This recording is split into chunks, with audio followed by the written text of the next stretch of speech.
الكريم أما بعد عن عبد الله بن مسعود رضي الله تعالى عنه قال قال رسول الله صلى الله تعالى عليه وسلم من قرأ حرفا من كتاب الله فله به حسنة والحسنة بعشر أمثالها ولا أقول ألف لام ميم حرف بل أقول ألف حرف ولام حرف وميم حرف أو كما قال عليه الصلاة والتسليم۔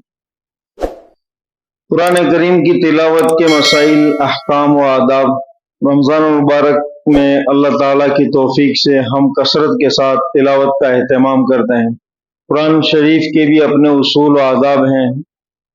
قرآن کریم کو بغیر وضو کے، مصحف کو، قرآن کو بغیر وضو کے ہم چھو نہیں سکتے، بغیر وضو کے ہم ہاتھ نہیں لگا سکتے۔ لا یمسہ الا المطہرون۔ اسی طرح قرآن کریم کو پڑھنے سے پہلے تعوذ اور تسمیہ یعنی تلاوت شروع کرنے سے پہلے اعوذ پڑھیں، بسم اللہ پڑھیں۔ اسی طرح قرآن کریم میں اللہ رب العزت نے 14 سجدے رکھے ہیں۔ احناف کے یہاں قرآن کریم میں 14 سجدے ہیں، تو ان سجدوں کا ادا کرنا کیا ہے؟ ضروری ہے۔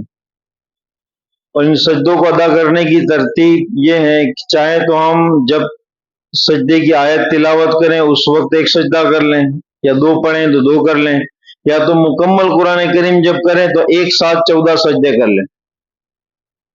اور سجدے کا طریقہ کیا ہے؟ جس طرح نماز میں ہم قیام کی حالت میں کھڑے ہوتے ہیں، اس طرح قبلہ رخ کھڑے ہو کر اللہ اکبر کہتے ہوئے سجدے میں جائیں، 3 مرتبہ تسبیح پڑھیں اور پھر اللہ اکبر کہتے ہوئے بیٹھ جائیں۔ یہ آپ کا ایک سجدہ ہو گیا۔ اگر زیادہ سجدے جیسے ایک سے زائد کسی کو سجدے کرنے ہیں تو وہ بیٹھنے کے بعد بیٹھے بیٹھے ہی واپس دوسرے سجدے میں جائیں اللہ اکبر کہتے ہوئے، پھر 3 مرتبہ تسبیح پڑھیں، پھر اللہ اکبر کہتے ہوئے کھڑے ہو جائیں۔ جتنے ہم پر سجدے لازم ہیں اس طرح ہم ان سجدوں کا بھی اہتمام کریں۔ تلاوت تو ہم کر دیں، پھر سوچتے ہیں کہ سجدہ بعد میں کر لیں گے، بعد میں پھر بھول گئے تو رمضان کے بعد ہم غافل ہو جاتے ہیں، تو بہت سے سجدے ہمارے ذمہ باقی رہ جاتے ہیں۔ تو ان سجدوں کا ادا کرنا بھی نہایت ضروری ہے۔ قرآن کریم کی تلاوت اسی طرح کرنی ہے جس طرح اللہ تعالیٰ نے اس کو نازل فرمایا، اس کے حروف اور اس کے مخارج کی رعایت کے ساتھ۔ ہم نے بچپن میں قرآن کریم کو سیکھا تو ادھیڑ عمر میں، بڑی عمر میں بھی اس کو سیکھنے کی کوشش کریں، یعنی اپنے پڑھنے کے اندر اچھا پن، لہجہ، خوبصورتی کو لائیں، مخارج کو سیکھیں۔ قرآن کریم کو اللہ تعالیٰ نے بہت آسان فرمایا ہے، وَلَقَدْ يَسَّرْنَا الْقُرْآنَ فَهَلْ مِن مُدَّكِرٍ۔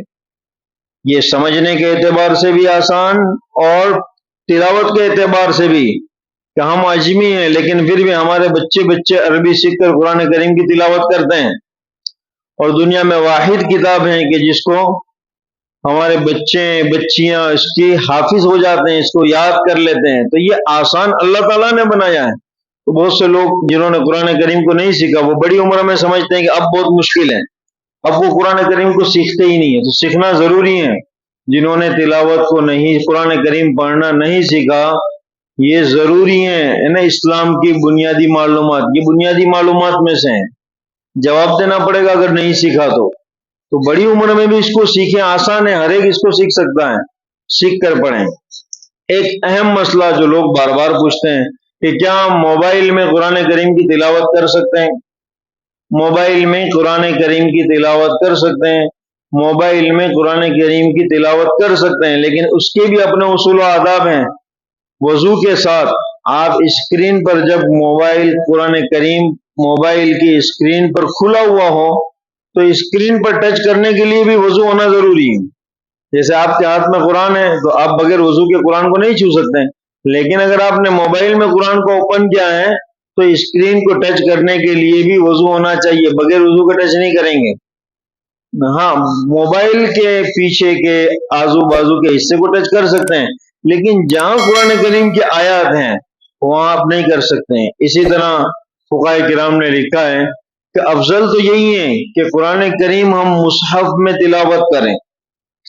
ہاں کہ ہر جگہ پر مصحف نہیں ہوتا تو وہاں اگر ہم موبائل کے ذریعے سے تلاوت کر لیں تو کوئی حرج بھی نہیں ہے، کوئی حرج بھی نہیں، لیکن اس کی عادت نہ ڈالیں، کبھی کبھار کر لیتے ہیں، کوئی حرج نہیں ہے۔ اور ساتھ میں اس بات کا بھی اہتمام کریں کہ جس موبائل میں ہم قرآن کریم کی تلاوت کر رہے ہیں کہ ہمارے موبائل میں کوئی ایسی فحش چیزیں نہ ہو، کوئی اس طرح کے ویڈیو نہ ہو.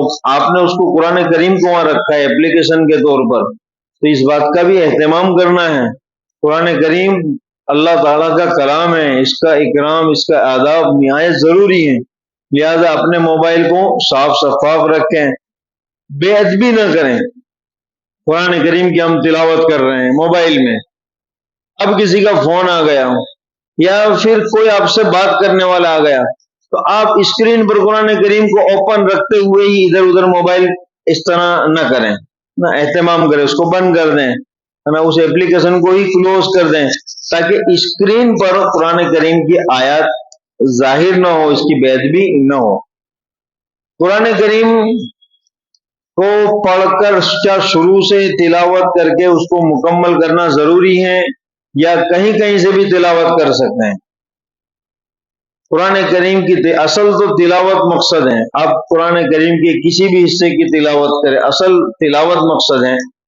ہاں، بہتر یہ ہے کہ ہم معمول بنائیں کہ ہم قرآن کریم کو ابتدا سے مکمل تک کریں. رمضان مبارک میں ایک کے بجائے کہیں ہم قرآن کریم کی تلاوت کریں تو یہ مکمل قرآن کریم کی تلاوت کے لیے ابتدا سے آخر تک اس کو لے جانا ہے نا. اسی طرح اگر کسی نے درمیان تک پڑھا پھر کیا وہ نئے سرے سے شروع کر سکتا ہے پہلے سے، یا اس کو پورا کرنا پڑے گا؟ پورا کرنا ضروری نہیں ہے، نئے سرے سے بھی شروع کر سکتے ہیں. قرآن کریم کو جب پڑھیں ہم تو دنیاوی مشاغل سے، دیگر کاموں سے اپنے آپ کو مشغول نہ کریں. جیسے آپ قرآن کی تلاوت بھی کر رہے ہیں اور باتیں بھی کر رہے ہیں، یا پھر آپ تلاوت کر رہے ہیں دوسرا کوئی قریب میں بیٹھ کر بات کر رہا ہے. وَإِذَا قُرِئَ الْقُرْآنُ فَاسْتَمِعُوا لَهُ وَأَنصِتُوا لَعَلَّكُمْ تُرْحَمُونَ کہ جب قرآن کریم پڑھا جائے تو غور سے سنو اور خاموش رہو.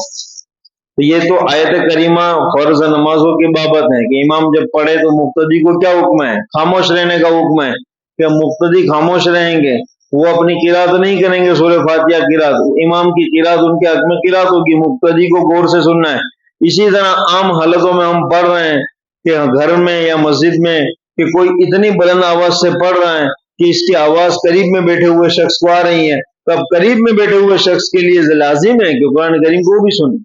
اگر اس کو اور کوئی اپنا پرسنل کام ہے، دنیاوی باتیں کرنی ہے، تو وہ جگہ کو چھوڑ دیں، آگے چلے جائیں. یا پھر موبائل میں جیسے عام طور پر گھروں میں، دکانوں میں صبح کے وقت، شام کے وقت موبائل میں تلاوت ہوتی ہیں، چالو کر کے اس کو لوگ برکت کے طور پر سننے کے لیے چالو کر دیتے ہیں. لیکن کیا ہوتا ہے، وہ موبائل میں تلاوت چل رہی ہے اور وہ اپنی باتوں میں مشغول ہیں، تو یہ تو بے ادبی ہے. جیسے کسی جگہ پر کسی نے یہ وظیفہ بتا دیا کہ بھئی آپ کی دکان میں برکت نہیں ہے تو آپ سورہ بقرہ چالو کرو، روزانہ سورہ بقرہ چلاؤ، تو لوگ چلاتے ہیں، موبائل میں چلاتے ہیں. کیا ہوتا ہے کہ موبائل میں سورہ بقرہ شروع کر دی، اب یہاں گراہک آئے ہیں یا پھر کوئی دوست احباب آئے ہیں، یہ ہنسی مذاق کر رہے ہیں، بات کر رہے ہیں، تو اس قرآن کی عظمت کہاں رہی؟ یہ قرآن اس کے لیے نازل نہیں ہوا. آپ اگر تلاوت کے لیے چلا رہے ہیں تو اس کو سنیں، اس کی طرف توجہ دیں. اگر آپ توجہ نہیں دیتے اور کام میں مشغول ہوتے ہیں تو پھر اس کو بند کر دیں. قرآن کریم کا ادب اور احترام نہایت ضروری ہے. اسی کے ساتھ ایک اہم مسئلہ کہ کیا اگر کسی سے قرآن کریم غلطی سے گر جائے، جیسے ہاتھ لگ گیا، لائٹ نہیں تھی، اندھیرا تھا، کوئی چیز لینے گئے، قرآن پہ ہاتھ لگ گیا، قرآن گر گیا، کسی سے جان بوجھ کر تو کوئی مسلمان یہ کرے گا نہیں، غلطی سے اگر کسی سے یہ قرآن کریم گر جائے تو اس کا کیا کفارہ ہے؟ لوگ پوچھتے ہیں اس کا کفارہ کیا ہے؟ اس کا کوئی کفارہ نہیں. اللہ تعالیٰ سے توبہ کرے، استغفار کرے ندامت کے ساتھ کہ یا اللہ اس میں میرا کوئی ارادتاً یہ میرا فعل عمل نہیں تھا، غلطی سے مجھ سے ہوا ہے، تو معاف فرما. تو قرآن کریم کو پاک صاف ستھری جگہ پر پڑھیں، اور بہتر ہے کہ ہم ریال پر رکھیں، اچھی جگہ پر رکھ کر پڑھیں. اگر یہ بھی نہیں تو اپنے ہاتھ میں رکھیں، ہے نا. ہم اور بھی کسی جگہ پر رکھ سکتے ہیں لیکن صاف ستھری، پاک صاف ستھری جگہ ہونی چاہیے. ایسا کپڑا ہو جو گندا ہے، ایسا تکیہ ہے کہ جو گندا ہے، جس پر ہم سونا گوارا نہیں کرتے ہیں، تو ایسی جگہوں پر قرآن کریم کو نہ رکھیں. تو قرآن کریم اللہ تعالیٰ کا کلام ہے، اس کی آداب کی رعایت کے ساتھ ہم تلاوت کا اہتمام کریں، اور ساتھ ہی کہ جب ہم قرآن کریم کو پڑھنا شروع کریں تو اخیر تک جب پہنچیں، آپ نے الف لام سورہ فاتحہ سے شروع کیا پڑھنا تلاوت، اب آپ نے مکمل قرآن کریم کی تلاوت کی اور ون ناس تک پہنچے، سورہ ناس بھی مکمل کر لی، تو اب کیا کریں؟ اب واپس پلٹ کر آئیں، سورہ فاتحہ پڑھیں اور سورہ بقرہ کی ابتدائی آیت مفلحون تک پڑھیں، پھر نئے سرے سے آپ قرآن شروع کریں، اس لیے کہ یہ کتاب صرف ایک مرتبہ پڑھنے کے لیے نہیں ہے کہ آپ نے سورہ فاتحہ سے شروع کی اور الناس تک ختم کر دی، اس کے لیے نہیں ہے، یہ دوبارہ ریپیٹ اس لیے کرایا جاتا ہے، شروع سے چند آیتیں اس لیے پڑھنے کا حکم ہے کہ واپس میں نے مکمل کیا اب پھر شروع کر دیا، میں نے مکمل کیا اب پھر شروع کر دیا۔ یہ کتاب کوئی ایسی نہیں ہے کہ اس کو ایک ہی بار پڑھ کے ختم کر دیا جائے، یہ بار بار تلاوت کی جائے گی، یہ نبوت کا مشن ہے، اللہ نے حکم دیا تھا یتلو علیہم آیاتی، یہ پیغمبر آپ لوگوں کے سامنے تلاوت کیجئے، اس کی تلاوت کا یہ طریقہ ہے کہ جب ہم ختم بھی کریں تو اخیر میں ختم ہونے کے بعد پھر آئیں واپس مفلحون تک آیت پڑھیں اور پھر نئے سرے سے ہم شروع کریں۔ اب قرآن کریم کو بخشا کیسے جائیں، انشاءاللہ آئندہ کل یہ مسائل آئیں گے۔ اللہ تعالی ہم تمام